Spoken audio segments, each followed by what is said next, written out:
नमस्कार दोस्तों, आज मैं लेकर आया हूँ क्लास 6 विषय भूगोल ज्योग्राफी का अध्याय 5 जिसका नाम है पृथ्वी के प्रमुख परिमंडल। तो सबसे पहले इस चैप्टर के प्रमुख टॉपिक्स को हम लोग देख लेते हैं कि किन किन टॉपिक्स को इस वीडियो में हम कवर करने वाले हैं। तो चलिए सबसे पहले उसको देख लेते हैं। तो विषय यानी टॉपिक्स, तो सबसे पहला टॉपिक्स हमारा रहेगा परिचय यानी कि इंट्रोडक्शन। सबसे पहले हम लोग इंट्रोडक्शन को देखेंगे। फिर दूसरा हमारा रहेगा जलमंडल, जिसके अंदर हम लोग महासागर जो कि प्रशांत, अटलांटिक, हिंद, आर्कटिक एवं दक्षिणी महासागर को हम लोग विस्तार से जानेंगे। तीसरा हमारा है स्थल मंडल, जिसके अंदर हम लोग महाद्वीप जिसमें एशिया, यूरोप, अफ्रीका, उत्तरी अमेरिका, दक्षिण अमेरिका, अंटार्कटिका एवं ऑस्ट्रेलिया को देखेंगे। और चौथा टॉपिक्स हमारा रहेगा वायुमंडल। पांचवा और आखिरी टॉपिक्स हमारा रहेगा जीवमंडल।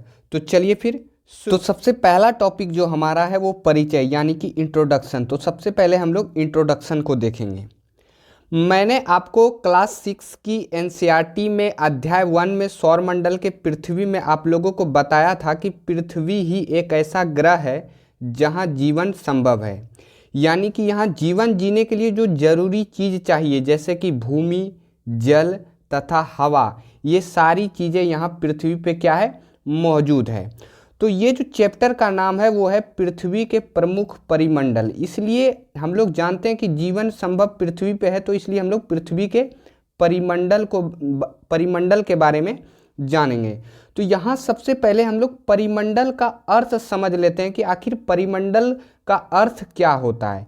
यदि इसको हम लोग तोड़ें तो ये परि प्लस मंडल में बट जाएगा, और परि का मतलब होता है चारों ओर और मंडल का मतलब होता है आवरण। यानी कि कहने का तात्पर्य हुआ कि परिमंडल का अर्थ यदि सिंपल शब्दों में कहा जाए तो पृथ्वी के चारों ओर का आवरण जहां हम लोग रहते हैं उसे ही क्या कहा जाता है, परिमंडल कहा जाता है। तो आप थोड़ा सा यहाँ पृथ्वी पे ध्यान दीजिए कि आप जैसे इस पृथ्वी पे रहते हैं, तो भूगोलवेताओं ने देखिए पृथ्वी को ज़्यादा से ज़्यादा जानने के लिए इसे किस तरीके से जो है बांट दिया है। तो सबसे पहले हम लोग परिमंडल को जाने कि पृथ्वी के चारों ओर जो आवरण है, जो भी चीज़ है, उसी को हम लोग क्या कहते हैं, परिमंडल कहते हैं। यदि हम लोग मुख्य तौर पे ध्यान दें तो पृथ्वी पे हम लोग 3 सबसे ज़्यादा चीज़ों को पाएंगे। एक पहला चीज़ होगा हमारा जल, दूसरा हमारा होगा मिट्टी यानी कि एक तरह से कह सकते हैं भूमि, और तीसरा हमारा होगा हवा यानी कि गैस।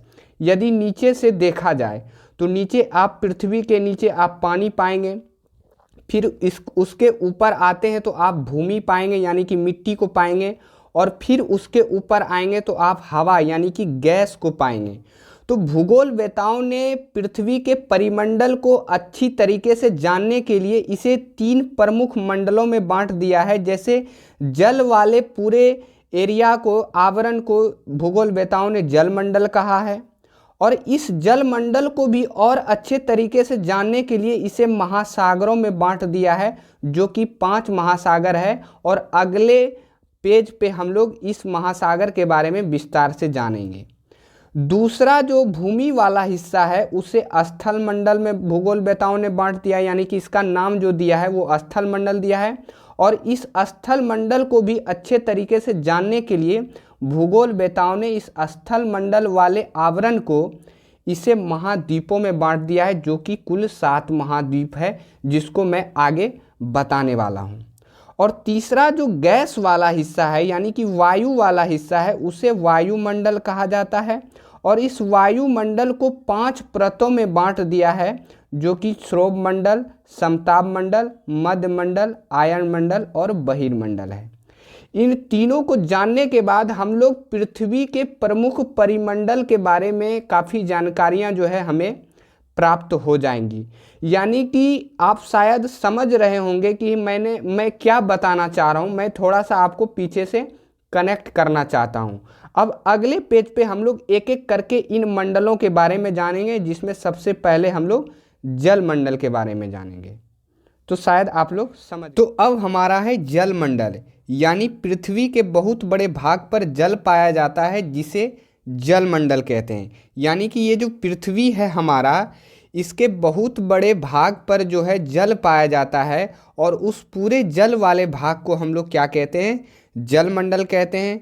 पृथ्वी का 2/3 भाग जल से ढका हुआ है। तो ये आपको ध्यान रखना है कि पृथ्वी का कितने तिहाई भाग जल से ढका हुआ है, तो 2/3 भाग जो है वो जल से ढका हुआ है। और परसेंटेज यानी कि प्रतिशत की बात यदि की जाए तो लगभग 71% जो है वो जल पाया जाता है पूरे पृथ्वी पे। तो अब आप लोग सोच रहे होंगे कि लगभग 71% जो है वो जल पाया जाता है, फिर भी हम अपने पृथ्वी पे देखते हैं कि काफ़ी जो है जल संकट हमेशा जो है वो देखने को मिलती है, न्यूज़ वगैरह में आप लोग देखते भी होंगे। तो इसका मुख्य कारण ये है कि जैसे मान लेते हैं कि टोटल जल जो है वो हमारा 100% है मान लेते हैं पृथ्वी पे, तो उसमें जो 97.2% जो जल है वो महासागरों में पाया जाता है और 2.77% जल जो है वो बर्फ़ की परत है, यानी कि बर्फ़ की चादर में है, यानी कि बर्फ़ बना हुआ है। और 0.03% जो जल है वो पीने योग्य है, यानी कि इसे हम लोग मीठे जल कहते हैं। तो आप लोग को मैं समझाना ये चाह रहा हूँ कि ये जो 97.2% जो महासागरीय जल है ये लवणीय जल होती है। कौन सी जल होती है? लवणीय, यानी कि इसमें नमक की मात्रा बहुत अधिक होती है और ये काफ़ी खारा लगता है, इसे आप पीने में इस्तेमाल नहीं कर सकते हैं। जबकि 2.77% बर्फ़ की परत है तो ये भी कोई काम का नहीं है, इसे भी आप पीने में इस्तेमाल नहीं कर सकते हैं। लेकिन 0.03% जो जल है जो पीने योग्य है इसे ही हम लोग मीठा जल बोलते हैं। तो ये इतना कम प्रतिशत जो है हमारा पीने योग्य है, बाकी जल जो है वो पीने योग्य नहीं है। इसलिए पीने के लिए जो जल संकट जो हम लोग अपने पृथ्वी पे देखते हैं तो यही कारण है, क्योंकि पीने वाला जो जल है उसका प्रतिशत क्या है, बहुत कम है। शायद आप समझ गए होंगे। अब मैंने यहाँ क्या किया है, एक क्वेश्चन लिया है जो कि घटना चक्र से मैंने लिया है, ताकि आप लोग जान सके कि किस प्रकार से प्रतियोगी परीक्षाओं में जो है वो क्वेश्चन जो है वो पूछे जाते हैं। तो यहाँ आप देख सकते हैं इसी टॉपिक से एक क्वेश्चन पूछा गया है कि पृथ्वी की सतह का वह भाग जो पानी से ढका है लगभग कितना है? तो 1/3, 1/4, 2/3, 3/5। तो आप यहाँ मैंने अभी तुरंत आपको बताया कि 2/3 जो है वो जल से ढका हुआ है, तो इसका आंसर क्या होगा? ये सी 2/3। ये 41th बीपीएससी प्री 1996 में ये क्वेश्चन जो है वो पूछा गया है, ताकि आप लोगों को एक आइडिया भी लगे कि किस प्रकार से जो है क्वेश्चन पूछा जाता है। अब अगले पेज पे हम लोग महासागरों के बारे में पढ़ेंगे, क्योंकि जलमंडल का एक महत्वपूर्ण भाग होता है महासागर। पिछले पेज पे मैंने आप लोगों को जलमंडल के बारे में बताया, यहाँ हम लोग महासागर के बारे में जानेंगे। तो ये महासागर क्या होता है? तो जलमंडल का एक तरह से मुख्य भाग जो होता है उसे हम लोग क्या कहते हैं? महासागर कहते हैं। यदि और सिंपल में हम लोग यदि बात करें तो बहुत बड़े एरिया जो जल से घिरे हुए होते हैं उसे हम लोग क्या कहते हैं? महासागर कहते हैं। तो पृथ्वी पर कुल 5 महासागर हैं, जिसको हम लोग एक एक करके देखते हैं। तो वो एक हमारा है प्रशांत महासागर, फिर अटलांटिक महासागर जिसे अंध महासागर भी कहा जाता है, तीसरा है हिंद महासागर, और चौथा है आर्कटिक महासागर, और 5वां है दक्षिणी महासागर। आप लोगों को एक थोड़ा सा ध्यान रखिएगा कि ये जो दक्षिणी महासागर है इसे अंटार्कटिक महासागर भी कहा जाता है, तो आपको कंफ्यूज नहीं होना। वैसे एनसीईआरटी में आप लोग की एनसीईआरटी में दक्षिणी महासागर के बारे में ही बताया है। अब इस 5 महासागर को हम थोड़ा सा मानचित्र पे देख लेते हैं कि ये महासागर जो है कहाँ कहाँ स्थित है। तो ये आप देख सकते हैं, ये पूरा जो एरिया है ये आपका प्रशांत महासागर है। फिर ये बीच वाले जो भाग में आपका पानी है उसे हम लोग अटलांटिक महासागर या अंध महासागर कहते हैं।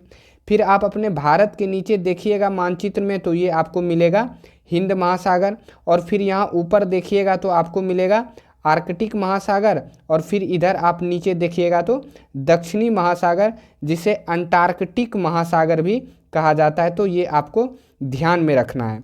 तो अब हम लोग अगले पेज पे एक एक करके इन सभी महासागरों के बारे में जानेंगे। तो सबसे पहला जो महासागर है हमारा वो है प्रशांत महासागर। तो प्रशांत महासागर में जो इम्पोर्टेंट फैक्ट है उनको मैं एक एक करके हम लोग देखते हैं, मैंने यहाँ नोट डाउन किया है। तो यह महासागर जो है यह विश्व का सबसे बड़ा महासागर है। यानी कि यहाँ जो आपको मैंने मानचित्र पे बताया, ये जो आप देख रहे हैं, यहाँ आप देख रहे होंगे, ये जो प्रशांत महासागर है ये विश्व का सबसे बड़ा महासागर है। यानी कि इन सभी महासागरों में जो सबसे बड़ा महासागर है वो हमारा कौन सा महासागर है, तो प्रशांत महासागर है। दूसरी बात कही जा रही है कि यह पृथ्वी पर अकेले 1/3 भाग पर फैला हुआ है। तो ये आपको ध्यान रखना है कि कितने भाग पे ये फैला हुआ है, तो 1/3 भाग पर। पृथ्वी का सबसे गहरा भाग जिसे मेरियाना गर्त कहा जाता है वो प्रशांत महासागर में स्थित है। यानी कि पूरे पृथ्वी की यदि हम बात करें तो सबसे गहरा भाग जो है वो मेरियाना गर्त उसका नाम रखा गया है। और ये मेरियाना गर्त कहाँ स्थित है, तो प्रशांत महासागर में स्थित है, ये आपको ध्यान रखना है। अब मैंने यहाँ घटना चक्र से 2 क्वेश्चन लिया है ताकि आप थोड़ा सा आप लोगों को पता चले कि किस प्रकार से जो है क्वेश्चन जो है वो पूछा जाता है। तो पहला क्वेश्चन हमारा है, विश्व का सबसे बड़ा महासागर है, तो आर्कटिक महासागर, हिंद महासागर, प्रशांत महासागर, अटलांटिक महासागर। जैसा कि मैंने आप लोगों को अभी बताया कि सबसे बड़ा जो महासागर है वो हमारा प्रशांत महासागर है 5 महासागर में। तो इसका राइट आंसर ये होगा। अब मेरियाना ट्रेंच किस महासागर में स्थित सबसे गहरा ट्रेंच है। मैंने यहाँ गर्त बोला और यहाँ इन्होंने ट्रेंच कहा है। देखिए कैसे घुमा के जो है क्वेश्चन जो है वो पूछा जाता है। तो वो प्रशांत, अटलांटिक, हिंद, आर्कटिक। तो ये जो मेरियाना ट्रेंच है ये सबसे गहरा भाग है पृथ्वी का और ये कहाँ स्थित है, तो प्रशांत महासागर में स्थित है। तो ये आपका राइट आंसर होगा। अब हमारा अगला महासागर है अटलांटिक महासागर, जिसे अंध महासागर भी कहते हैं। तो यह विश्व का दूसरा सबसे बड़ा महासागर है। यानी कि अटलांटिक महासागर में यह बताया जा रहा है कि यह विश्व का दूसरा सबसे बड़ा महासागर है। पहला सबसे बड़ा महासागर कौन था, प्रशांत महासागर, और दूसरा सबसे बड़ा महासागर अटलांटिक महासागर। यह अंग्रेजी भाषा के एस अक्षर के आकार का है। यानी कि अटलांटिक महासागर जो है वो अंग्रेजी भाषा के किस अक्षर के आकार का है, तो एस अक्षर के आकार का है। ये आपको ध्यान में रखना है। व्यापार की दृष्टि से यह सबसे व्यस्त महासागर है। यानी कि व्यापार की दृष्टिकोण से यदि देखा जाए तो ये जो अटलांटिक महासागर है यह सबसे बिजी महासागर है, यानी कि व्यस्त महासागर है। तो अब हम लोग अटलांटिक महासागर को थोड़ा सा मैप के माध्यम से समझते हैं कि ये जो बातें अटलांटिक महासागर के बारे में कही जा रही है वो क्यों कही जा रही है। तो सबसे पहले मैंने आप लोगों को बताया कि अटलांटिक महासागर जो है ये दूसरा सबसे बड़ा महासागर है। यानी कि यहाँ आप देख सकते हैं ये अटलांटिक महासागर है। यहाँ से यहाँ तक आपको सिर्फ अटलांटिक महासागर का ही एरिया आपको मिलेगा। अब दूसरी बात इस कही जा रही थी कि यह अंग्रेजी के एस अक्षर का आकार का है। तो आप यदि इसको ऐसे देखिएगा तो ये कुछ इस तरह से बनेगा। तो इसलिए इस महासागर को अंग्रेजी के एस अक्षर के आकार का महासागर जो है वो कहा जाता है, क्योंकि इसका आकृति जो है कुछ एस आकार के जैसा ही है। अब तीसरी बात इसके बारे में कही गई थी कि यह व्यापार की दृष्टिकोण से सबसे व्यस्त महासागर है। ऐसा इसलिए यहाँ आप इसके पश्चिम में देखिए, ये आपका है उत्तरी अमेरिका महाद्वीप, ये आपका दक्षिणी अमेरिका महाद्वीप है, और ये आपका यहाँ पे पड़ता है यूरोप, और यहाँ आपका पड़ता है एशिया, और ये हुआ आपका अफ्रीका महाद्वीप। तो इस वजह से ये समुद्री रास्ते से जो व्यापार होता है हमेशा आना जाना जो है एक देश दूसरे देश के साथ जो है वो आना जाना हमेशा लगा रहता है, व्यापार जो है वो होते रहता है। इस वजह से अटलांटिक महासागर को व्यापार की दृष्टिकोण से सबसे व्यस्त महासागर जो है वो कहा जाता है। शायद आप लोग समझ गए होंगे। अब हम लोग अपने टॉपिक की ओर बढ़ते हैं। तो अब हमारा अगला है हिंद महासागर। तो अब हम लोग हिंद महासागर के बारे में जानते हैं। तो इस महासागर का नाम भारत देश के नाम पर रखा गया है। यानी कि मैं आपको अभी मैप पे दिखाऊंगा कि हिंद महासागर का जो नाम है वो भारत देश जो अपना देश है उसी के नाम पे इसका नाम पड़ा है, इसलिए अंग्रेजी में इसको इंडियन ओशियन कहा जाता है। यह महासागर लगभग त्रिभुजाकार का है। तो आप थोड़ा सा यहाँ मानचित्र पे भी देख सकते हैं कि इसके बारे में। ये यहाँ आप देख सकते हैं, ये आपका है हिंद महासागर और ये अपना भारत देश है, जस्ट इसके नीचे है। इस वजह से इस महासागर का नाम जो है भारत देश के नाम पे पड़ा है। त्रिभुज के आकार का इसलिए क्योंकि आप देखिएगा तो इस तरह से कुछ जो है यहाँ तक हिंद महासागर है और कुछ इस तरीके से इधर आपको मिलेगा। इतने एरिया में जो है वो आपका हिंद महासागर है और आपको एग्जैक्ट यदि आकृति देखिएगा तो वो आपको त्रिभुजाकार का दिखाई देगा। इस वजह से इसके बारे में ये बातें जो है वो कही जा रही है। अब अगला महासागर हमारा है आर्कटिक महासागर। तो आर्कटिक महासागर में क्या क्या बातें हैं उसको जानते हैं। तो यह जो है यहाँ यह होगा, यह विश्व का सबसे छोटा महासागर है। यानी कि आर्कटिक महासागर जो है यह विश्व का सबसे छोटा महासागर है, ये आपको ध्यान में रखना है। यह एक ऐसा महासागर है जो हमेशा बर्फ़ से ढका रहता है। तो मैं आप लोगों को थोड़ा सा मैप के माध्यम से दिखा दूं। यहाँ आप देख सकते हैं ये है आपका आर्कटिक महासागर। ये उष्ण कटिबंध क्षेत्र में पाया जाता है, इस वजह से यहाँ हमेशा जो है बर्फ़ जो है बना रहता है। तो इसलिए बोला जाता है कि यह हमेशा बर्फ़ से ढका रहता है और यह सबसे छोटा महासागर है, ये आपको ध्यान में रखना है। वैसे ये जो दक्षिणी महासागर है इसके बारे में ज़्यादा बातें जो है आपको जाननी नहीं है, सिर्फ ये जानना है कि दक्षिणी महासागर को अंटार्कटिक महासागर के रूप में भी जाना जाता है। आपको मैं थोड़ा सा बता दूं, आप ध्यान रखिएगा कि ये अटलांटिक महासागर जो है इसके इधर दक्षिण अमेरिका, फिर इधर यूरोप और फिर अफ्रीका इधर सटा हुआ है। हिंद महासागर से इधर आपका मिल जाएगा अफ्रीका, एशिया मिल जाएगा और इधर ऑस्ट्रेलिया। और ये प्रशांत महासागर है, इससे इधर आपको उत्तरी अमेरिका, ये आपको दक्षिणी अमेरिका। तो इस तरह से आपको कुछ मैप के माध्यम से आपको लोकेशन जो है थोड़ा ध्यान में रखना है, कभी कभी घुमा के क्वेश्चन जो है वो। अब अगला टॉपिक हमारा है स्थल मंडल या भूमंडल, दोनों एक ही बात है। यानी पृथ्वी का ठोस भाग जिस पर हम रहते हैं भूमंडल या स्थल मंडल कहलाता है।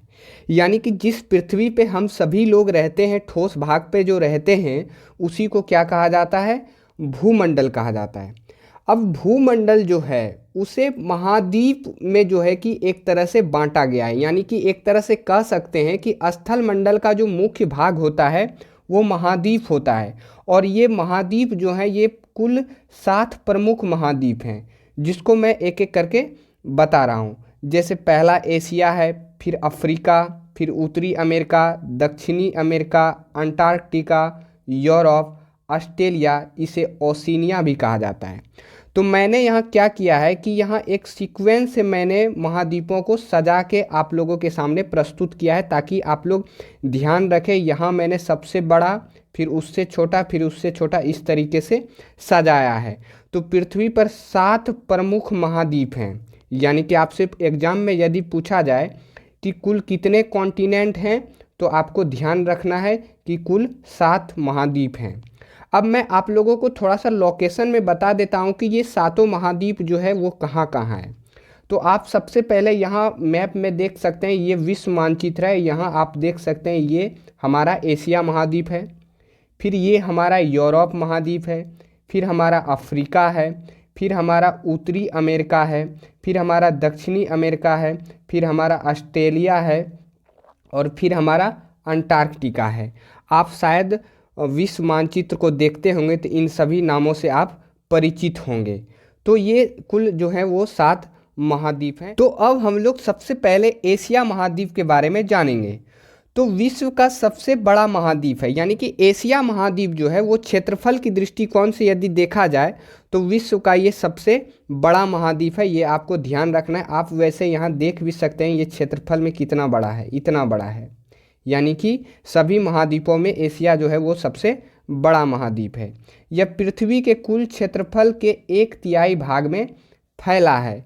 यानी कि लगभग देखें तो 30% भूमि पर सिर्फ एशिया महाद्वीप ही पाया जाता है। एशिया महाद्वीप से होकर कर्क रेखा गुजरती है। आप लोगों ने ग्लोब यानी कि पिछले अध्याय में आप लोगों ने कर्क रेखा के बारे में पढ़ा होगा और यहाँ बताया जा रहा है कि कर्क रेखा जो है वो एशिया महाद्वीप से होकर गुजरती है, जिसका मान जो होता है वो 23.5 डिग्री होता है। आप शायद जानते भी होंगे कर्क रेखा कुछ इस तरह से यहाँ से गुजरती है। तो इस तरह से क्रॉस होता है, तो एशिया को ये एक तरह से क्रॉस करते हुए जाती है, तो इसलिए कहा जा रहा है कि एशिया महाद्वीप से कर्क रेखा गुजरती है। तो ये आपको ध्यान में रखना है, यदि पूछा जाए कि कर्क रेखा क्या एशिया महाद्वीप से गुजरती है, तो ये गुजरती है। अब यहाँ अगला लाइन है, यूराल पर्वत के द्वारा एशिया को यूरोप से अलग किया जाता है। मैं आपको थोड़ा सा यहाँ दिखा दूँ कि यहाँ जो है आप देखिएगा भौगोलिक मानचित्र में आप पाएंगे कि यहाँ एक यूराल पर्वत है और इसी यूराल पर्वत के माध्यम से एशिया जो है इधर अलग होता है और यूरोप जो है इधर अलग होता है। तो इसलिए कहा जा रहा है कि यूराल पर्वत के द्वारा एशिया को यूरोप से क्या किया जाता है, अलग किया जाता है। तो आपको ध्यान रखना है कि एशिया से यूरोप जो है किस पर्वत के द्वारा अलग होता है, तो वो यूराल पर्वत के द्वारा अलग होता है। अब अगले पेज पे हम लोग अफ्रीका महाद्वीप के बारे में जानेंगे। तो अब हमारा है अफ्रीका महाद्वीप। तो यह विश्व का दूसरा सबसे बड़ा महाद्वीप है, यानी कि क्षेत्रफल की दृष्टिकोण से देखा जाए तो अफ्रीका महाद्वीप जो है वो विश्व का दूसरा सबसे बड़ा महाद्वीप है। और सबसे एक नंबर पे पहला बड़ा महाद्वीप वो एशिया है, जिसको मैंने आपको पिछले पेज पे बताया है। यह एक ऐसा महाद्वीप है जिससे कर्क रेखा, विषुवत रेखा तथा मकर रेखा तीनों रेखाएं जो है वो गुजरती है। यानी कि कर्क रेखा, विषुवत रेखा और मकर रेखा के बारे में आपने पिछले अध्याय में पढ़ा होगा। तो ये तीनों रेखाएं जो हैं वो अफ्रीका इकलौता ऐसा महाद्वीप है जिससे ये तीनों रेखाएं जो है वो गुजरती है। तो ये आपको ध्यान में रखना है। यहाँ आप देख सकते हैं ये है आपका अफ्रीका और इसी से ये तीनों रेखाएं जो है वो गुजरती है। अब विश्व का सबसे बड़ा और गर्म रेगिस्तान जिसका नाम है सहारा रेगिस्तान, ये अफ्रीका महाद्वीप में स्थित है। यानी कि विश्व का सबसे बड़ा और गर्म रेगिस्तान जो है वो सहारा रेगिस्तान है और ये कहाँ स्थित है, तो अफ्रीका महाद्वीप में स्थित है। ये आपको ध्यान में रखनी है। विश्व की सबसे लंबी नदी नील नदी है जो अफ्रीका महाद्वीप से होकर गुजरती है। तो आपको ध्यान में रखना है कि जो विश्व की सबसे लंबी नदी है वो नील नदी है और वो अफ्रीका महाद्वीप से ही गुजरती है। तो ऐसे यहाँ आप देख सकते हैं इस जगह कुछ जो है आप यदि भौगोलिक मानचित्र में देखेंगे तो आप यहाँ जो है नील नदी को पाएंगे और यह विश्व की सबसे लंबी नदी है। अब इस टॉपिक से मैंने कुछ क्वेश्चंस जो है वो सिलेक्ट किया है ताकि आपको पता चले कि किस प्रकार से जो है एग्जाम में क्वेश्चन पूछा जाता है। मैं आप लोगों को एक चीज़ और बता दूं कि ये जो अफ्रीका महाद्वीप है यह एक ऐसा महाद्वीप है जिसमें सबसे अधिक देशों की संख्या है जो कुल 54 देश है।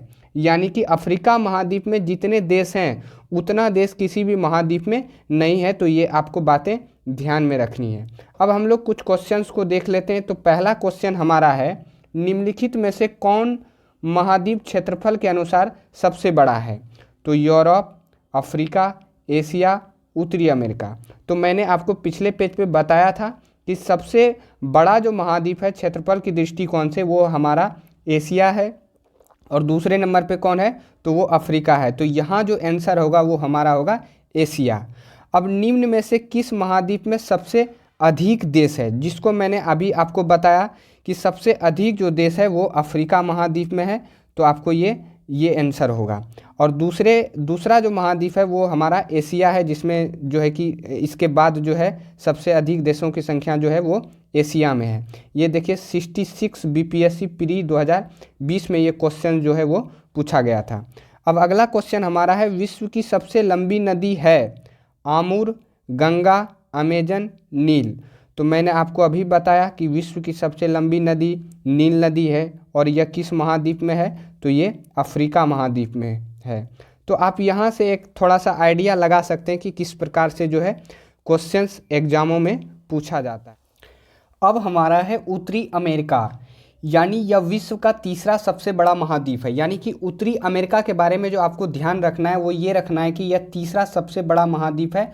तो ये आपको सीक्वेंस में ध्यान रखना है कि सबसे बड़ा एशिया, फिर दूसरा अफ्रीका और तीसरा कौन है, तो वो उत्तरी अमेरिका है। यहाँ आप देख सकते हैं, यहाँ जो ये आप देख पा रहे होंगे ये आपका उत्तरी अमेरिका महाद्वीप है। यह दक्षिण अमेरिका से एक सक्रिय स्थल से जुड़ा है जिसे पनामा स्थल संधि कहा जाता है। मैं आप लोगों को बता दूँ, इसका कहने का मतलब ये हुआ कि ये जो आप दक्षिण अमेरिका देख रहे हैं ये महाद्वीप और ये उत्तरी अमेरिका महाद्वीप है। तो इस जगह जो है एक थोड़ा सा सकरा भाग है जिससे उत्तरी अमेरिका जो है वो दक्षिणी अमेरिका से सटा हुआ है, और इसी स्थल की जो संधि है उसे हम लोग किस नाम से जानते हैं, तो पनामा स्थल संधि के नाम से जाना जाता है। तो वही कहा जा रहा है कि दक्षिण अमेरिका से एक सक्रिय स्थल से जुड़ा है जिसे पनामा स्थल संधि कहा जाता है। तो आपको ध्यान रखना है कि पनामा स्थल संधि किन दो महाद्वीपों के बीच है, तो वह है उत्तरी अमेरिका और दक्षिणी अमेरिका। अब हम लोग का अगला जो महाद्वीप होगा वो हमारा है दक्षिण अमेरिका। तो अब हम लोग दक्षिण अमेरिका के बारे में जानेंगे। विश्व की सबसे बड़ी नदी अमेजन जो नदी है वो दक्षिण अफ्रीका में बहती है। मैंने आप लोगों को पिछले पेज पे बताया था कि विश्व की जो सबसे लंबी नदी है वो नील नदी है, वो कहाँ बहती थी, तो वो अफ्रीका महाद्वीप में बहती थी। लेकिन यहाँ बड़ी बोल रही है, तो ये आपको ध्यान रखना है, कंफ्यूज नहीं होना है कि बड़ी नदी जो है वो अमेजन है और लंबी कौन है, तो वो नील है। और ये जो अमेजन नदी है ये कहाँ है, तो ये आपका दक्षिण अमेरिका में बहती है। अब विश्व की सबसे लंबी पर्वत श्रृंखला एंडीज है जो दक्षिण अमेरिका में स्थित है। मैं आप लोगों को बता दूं ये पर्वत श्रृंखला का क्या मतलब होता है। तो पर्वत जो है कुछ इस प्रकार से अपना श्रृंखला बनाए कि एक लंबी श्रृंखला जो है पर्वतों द्वारा बनाई जाती है। तो यही जो सबसे लंबी पर्वत श्रृंखला जो पर्वत है वो एंडीज पर्वत का है, और ये किस महाद्वीप में है, तो वो दक्षिण अमेरिका महाद्वीप में है। ये आपको ध्यान रखना है कि सबसे लंबी पर्वत श्रृंखला पूछा जाए किस महाद्वीप में है, तो वो दक्षिण अमेरिका महाद्वीप में है। अब मैंने यहाँ कुछ क्वेश्चन सेलेक्ट किया है ताकि आप लोग एक पता कर सके कि किस प्रकार से जो है क्वेश्चन जो है वो एग्जामों में पूछा जाता है। तो पहला क्वेश्चन हमारा है दक्षिण अमेरिका की सबसे बड़ी नदी है, तो नील, अमेजन, मिसिसिपी, गंगा। तो आपको ध्यान रखना है कि ये बड़ी, मैंने आप लोगों को बताया कि विश्व की सबसे लंबी नदी कौन सी है, तो वो नील नदी है, और ये किस महाद्वीप में है, तो अफ्रीका महाद्वीप में है। और विश्व की सबसे बड़ी नदी कौन है, तो वो अमेजन है, और ये किस महाद्वीप में है, तो ये दक्षिण अमेरिका महाद्वीप में है। तो यदि ये विश्व की सबसे बड़ी नदी है तो दक्षिण अमेरिका का तो स्वाभाविक सी बात है कि बड़ा नदी होगा ही होगा।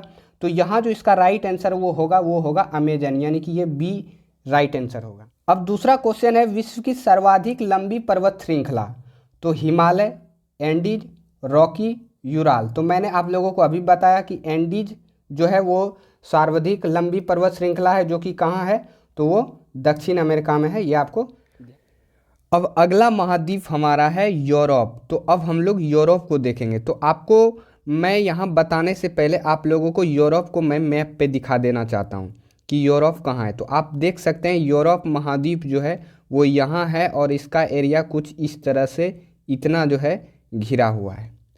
अब इसकी जो खास बात है मैं आप लोगों को बता दूं कि यह महाद्वीप जो है वो एशिया के पश्चिम में है। आप देख सकते हैं कि यहाँ जो है वो एशिया महाद्वीप है, और इसके पश्चिम में ये आपका यूरोप महाद्वीप जो है वो पड़ता है।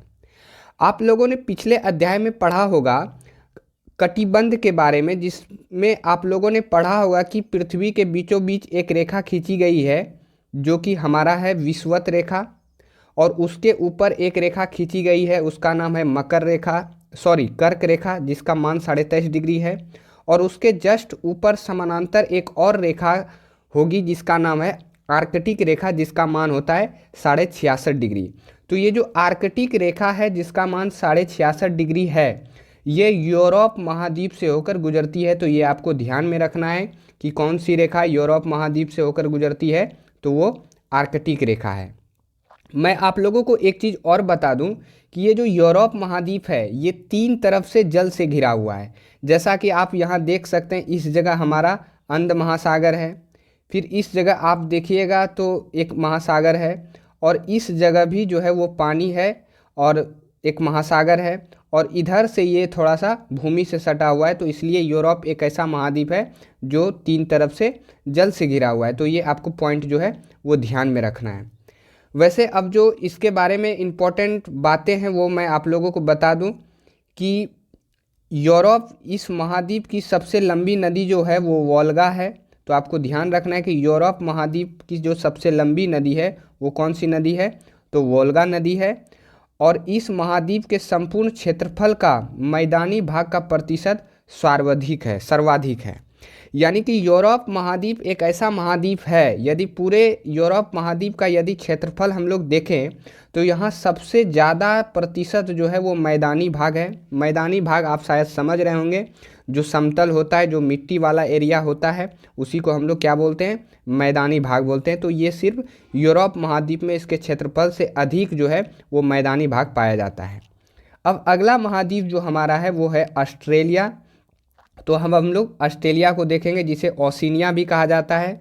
तो यह विश्व का सबसे छोटा महाद्वीप है और ऑस्ट्रेलिया महाद्वीप को द्वीपीय महाद्वीप कहा जाता है। अब आप लोगों को मैं थोड़ा ऑस्ट्रेलिया महाद्वीप को थोड़ा सा मैप में दिखा दूं।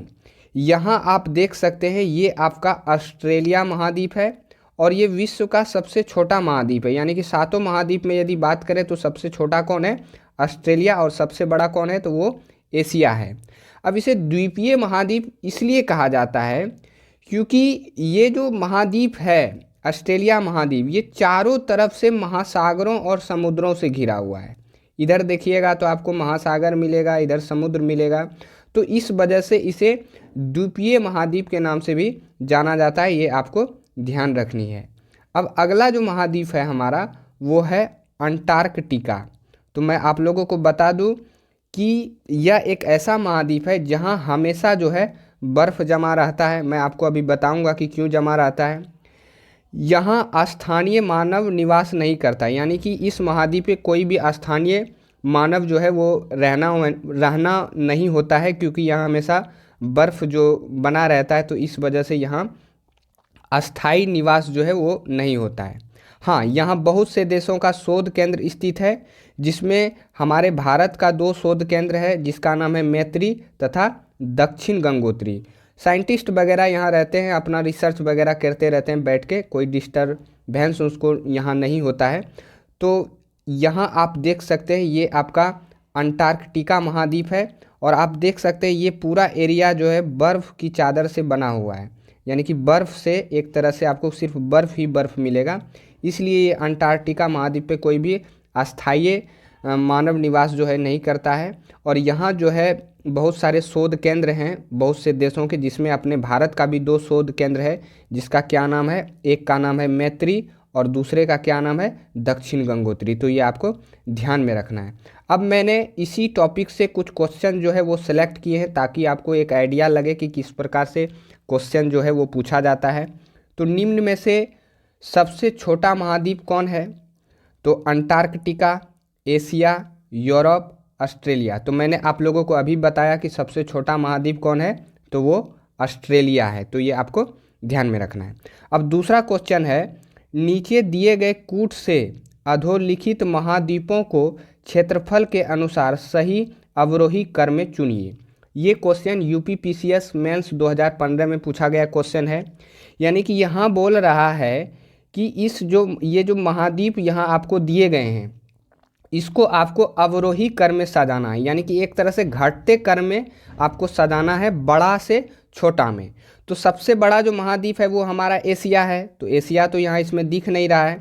फिर दूसरा महाद्वीप जो सबसे बड़ा है वो हमारा अफ्रीका है। तो अधोलिखित में हम लोग आरोही क्रम में यदि सजाएं तो पहले 3 आएगा।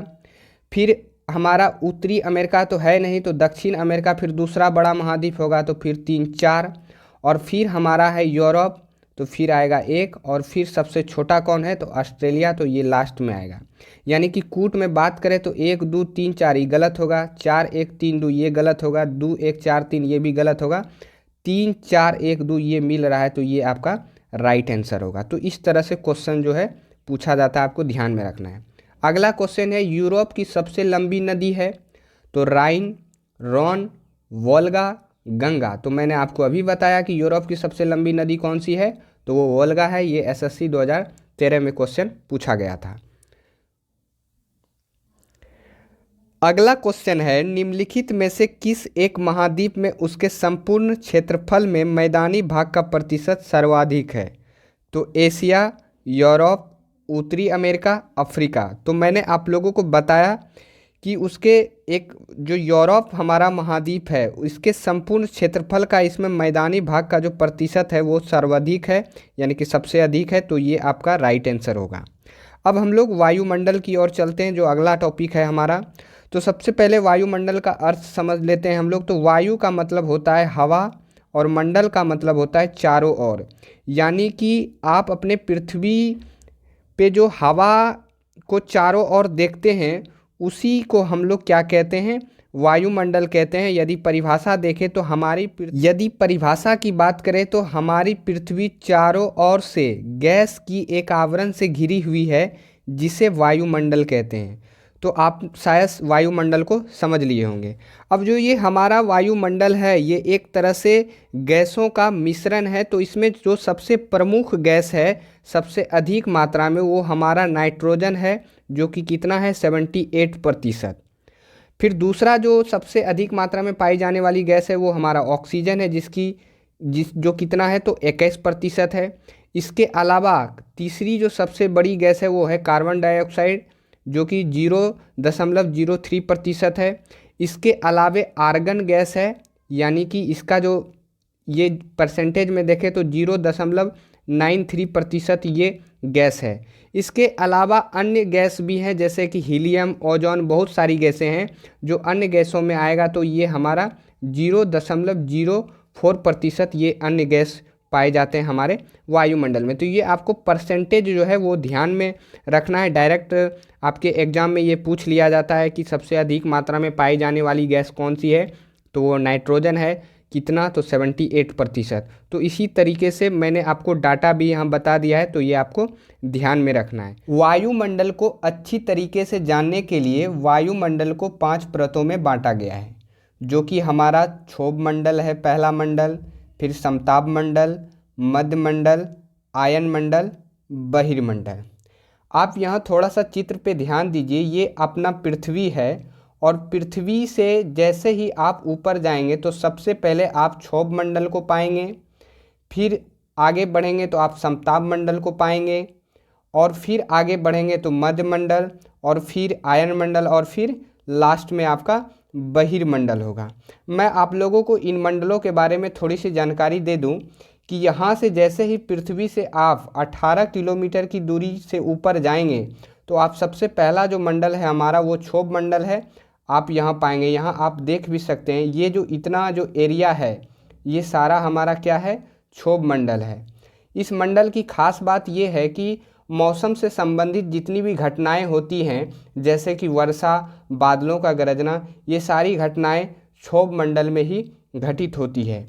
फिर इसके ऊपर आप जाएंगे तो समताप मंडल मिलेगा, और समताप मंडल में किसी भी प्रकार की मौसमी घटनाएं नहीं घटती है। इन वजह से एरोप्लेन वगैरह, वायुयान यानी कि इसी मंडल में जो है वो चलते हैं। तो उसी तरीके से कुछ कुछ खास बात हर एक मंडल का है। तो इसे डिफरेंट इन 5 परतों में जो है वो डिवाइड किया है ताकि हम अच्छी तरीके से वायुमंडल को जान सकें। अब जो इस चैप्टर का हमारा आखिरी और लास्ट टॉपिक जो है वो हमारा है जीव मंडल। तो जीव मंडल स्थल और जल तथा हवा के बीच का एक सीमित भाग है। यानी कि जीव मंडल यह वह भाग है जहाँ एक तरह से जीवन मौजूद है। वैसे देखा जाए तो बेसिकली हम लोग जहाँ रहते हैं वो हमारा जीव मंडल ही है, क्योंकि यहाँ स्थल भी है, जल भी है और हवा भी है। यानी कि हम जहाँ रहते हैं वहाँ ये तीनों चीज़ें जो हैं वो उपलब्ध है और जीवन यहाँ पाया जाता है, और उसी को हम लोग क्या कहते हैं, जीव मंडल कहते हैं।